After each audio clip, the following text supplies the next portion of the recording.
दस्तक हुई। रघु धीरे धीरे खिड़की के पास गया। उसने पर्दे के पीछे से बाहर देखने की कोशिश की। बाहर घना अंधेरा था, लेकिन खिड़की के ठीक सामने एक लालटेन जल रही थी। रघु की सांस रुक गई।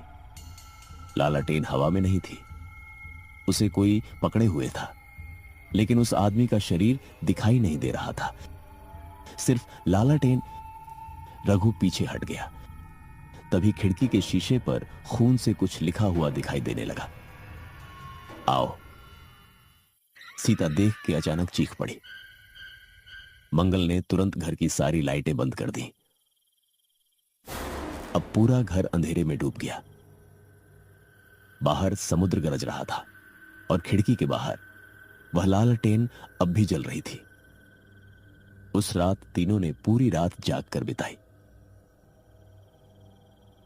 सुबह होने पर रघु और मंगल गांव के सबसे बूढ़े मछुआरे दीनानाथ काका के पास गए।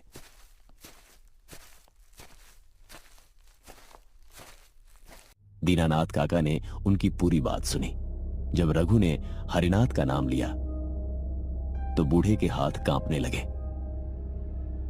तुमने उसे देखा था? रघु ने सिर हिलाया। दीनानाथ काका ने गहरी सांस ली। तो फिर वो वापस आ गया है। कौन? काका ने समुद्र की तरफ देखा। हरिनाथ नहीं। दोनों चौंक गए। क्या मतलब? दीनानाथ काका ने धीमी आवाज में कहा, लाइट हाउस में हरिनाथ अकेला नहीं था। तो फिर और कौन था? काका ने कुछ देर चुप रहने के बाद कहा, एक औरत। मंगल के चेहरे का रंग उड़ गया। वही औरत जिसके बारे में सीता ने बताई थी? दीनानाथ काका ने सिर हिलाया।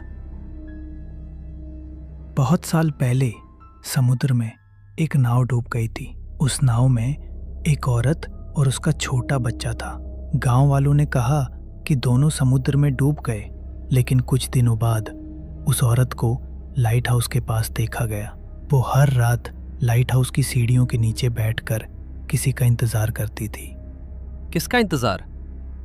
अपने बच्चे का। कुछ पल के लिए सभी चुप रहे। फिर एक रात वो औरत गायब हो गई। क्या वो भी मर गई? दीनानाथ काका ने उसकी तरफ देखा। उसकी लाश कभी नहीं मिली, लेकिन उसके बाद से लाइट हाउस में